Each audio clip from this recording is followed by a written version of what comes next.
Hello students, in the earlier classes we have started the discussion about the economy from 1950 to 1990 and we have discussed the goals of planning. In today's class we will discuss some policy decision making in the agriculture sector. Government realized at the time of independence that majority of the population is engaged in agriculture sector or primary sector and this sector needs some reforms. This sector needs some new rules, new regulations to be made so that it can benefit majority of the population. जो land reform जो अभी तक rules and regulation चल रहे थे वो population को ज़्यादा हेल्प नहीं कर रहे थे, कुछ ही लोगों को हेल्प कर रहे थे, तो उनको हटा के नए रूल्स नए रेगुलेशन लगाने की गवर्नमेंट ने सोची।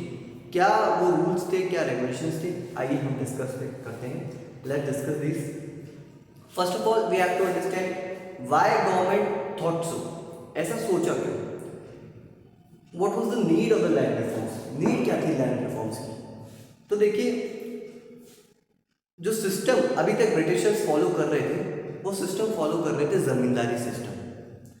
अब जमींदारी सिस्टम के अंदर क्या था, एक जमींदार अपॉइंट किया गया था, ठीक है, और उस जमींदार के ऊपर एक रिस्पॉन्सिबिलिटी डाली गई थी कि आपको आपके एरिया से इतना टैक्स हमें कलेक्ट करके देना है, ठीक है, इतना टैक्स हमें कलेक्ट करके देना है, जो भी अमाउंट बता दिया जाता था उसे। तो जमींदार जो है वो अपने एरिया के फार्मर्स से वो टैक्स कलेक्ट करता था, ठीक है, और उनसे चाहे उनके पास में क्रॉप हुई हो या नहीं हुई हो, चाहे क्या कहते हैं उनकी क्रॉप डिस्ट्रॉय हो गई हो किसी भी रीज़न की वजह से, उससे उसको मतलब नहीं था। चाहे उसकी लैंड की सॉइल जो थी वो ख़राब हो रही हो, उसमें कुछ इम्प्रूवमेंट चाहिए हो, उससे उसको मतलब नहीं था, ठीक है। वो सिर्फ और सिर्फ किस पे ध्यान था उसका, he was focus only on rent. उस पर सिर्फ फोकस था रेंट कि कैसे ना कैसे मेरा किराया आ जाए, कैसे मैं ज़्यादा से ज़्यादा लोगों से ज़्यादा से ज़्यादा टैक्स वसूल सकूँ। ये सिस्टम अब तक फॉलो होता हुआ आ रहा था, ठीक है। तब ऐसे सिस्टम के अंदर सिर्फ रेंट पे फोकस होगा उसका, कोई फोकस नहीं था not contributing towards the improvement of the productivity, improvement of the soil कैसे इंप्रूव होगी, प्रोडक्टिविटी कैसे इंप्रूव होगी, इसी लैंड पे ज़्यादा कैसे हम ग्रो कर सकते हैं, ठीक है, अच्छे से कैसे ग्रो कर सकते हैं, लैंड की जो हेल्थ है वो कैसे मेंटेन कर सकते हैं, ऐसा उसको कुछ भी ध्यान नहीं था। उसका सिर्फ ध्यान था अपना टैक्स वसूलने पे। तो यही रीज़न था कि हम सेम लैंड को यूज़ करके बहुत कम क्रॉप ग्रो कर पा रहे थे, और इतनी बड़ी कंट्री और इतने सारे फार्मर्स होने के बाद भी हमें दूसरी कंट्रीज फॉर एग्जांपल यूएसए पे फूड क्रॉप्स के लिए डिपेंडेंट होना पड़ता था और इंपोर्ट करने पड़ते थे फूड क्रॉप्स को। तो गवर्नमेंट ने बोला ये सब तो ठीक नहीं है, ये सिस्टम तो सही नहीं है, इस सिस्टम को चेंज करना पड़ेगा, ठीक है। From here government realise the need of land reforms. Government ने बोला कुछ तो सोल्यूशंस निकालने पड़ेंगे, तो उसका नाम दिया गया लैंड रिफॉर्म्स। क्या लैंड रिफॉर्म्स गवर्नमेंट ने लिए? 3 लैंड रिफॉर्म्स लिए। पहला अबॉलिशन ऑफ इंटरमीडियरी, दूसरा ओनरशिप ऑफ लैंड होल्डिंग्स, और तीसरा किया गया लैंड सीलिंग।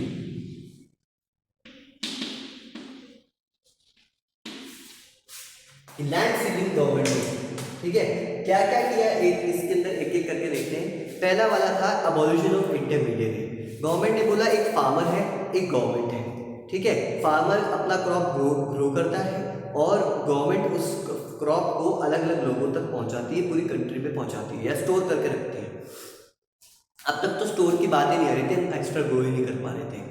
तो गवर्नमेंट ने बोला ये बीच का इंसान जो इंटरमीडियरी बिचौलिया, ये जमींदार है, ये क्या काम कर रहा है, ये कुछ भी काम नहीं कर रहा। तो जमींदारी सिस्टम को हटाया।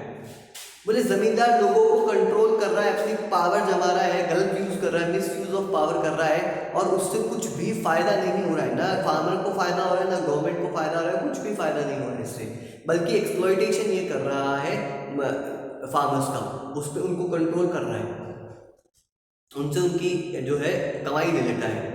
तो इस जमींदारी सिस्टम को उन्होंने अबॉलिश कर दिया, ठीक है, खत्म कर दिया, ठीक है।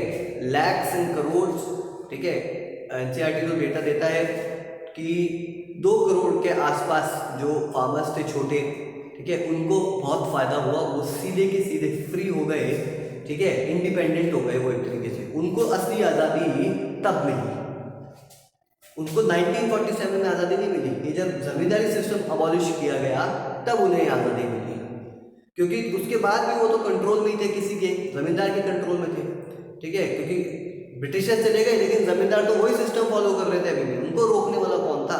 तो गवर्नमेंट ने रूल बना के अब जमींदारी सिस्टम ही खत्म कर दिया। गवर्नमेंट ने स्पेसिफिकली बोला कि अब से, ठीक है, कोई जमींदार ओनर या जमींदार नहीं है, ये सिस्टम ही हम खत्म कर रहे हैं। दूसरा, उसी के कंटिन्यूएशन में गवर्नमेंट ने क्या बोला, अच्छा अब ये जमींदार नहीं है तो इस लैंड को कौन देखेगा, जो लैंड आ गई है। तो उसने गवर्नमेंट ने बोला कि भाई ये जिस लैंड पे जो फार्मर है, जो टेनेंट है, मतलब जो किराएदार है इस लैंड का, जिसके अंडर ये जो जिस पे खेती करता है, टिलर है, उसको ही हम ओनर बना रहे हैं। तो ownership of land holdings farmers को और टेनेंट को ही दे दी। देखिए अभी तक उसके पास में मोटिव नहीं था, एक कारण नहीं था, एक रीजन नहीं था जिसकी वजह से वो अपना आउटपुट बढ़ाए।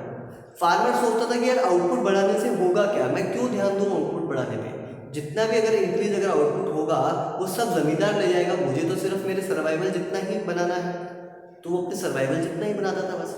लेकिन गवर्नमेंट ने अब क्या बोला कि भाई आप ही ओनर हैं।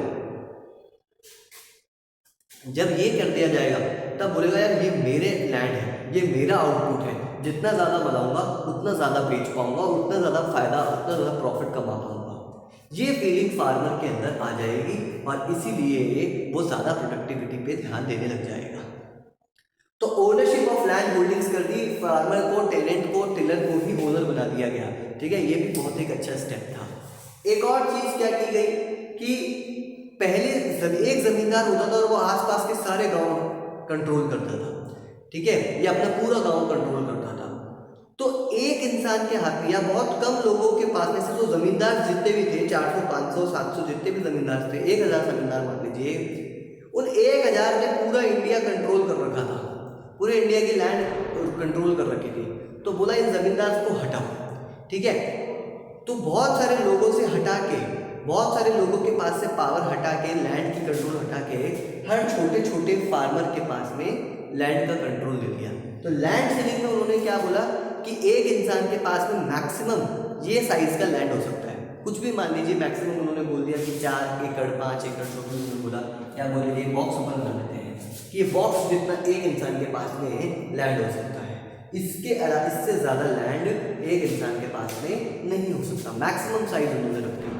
तो इससे भी बहुत फायदा हुआ, हर इंसान के पास अपना अपना अपना अपना लैंड हुआ, या किसी इंसान के पास में बहुत बड़ा वो नहीं बन पाया, ऐसा नहीं हो पाया कि मेरे पास सारी लैंड है वही कंट्रोल करने लग जाएगा, ऐसा नहीं हो पाया। Okay, so these were the 3 land reforms which the government took to improve the condition of the agriculture. That's all for today. We will continue our discussion in next class. Thank you.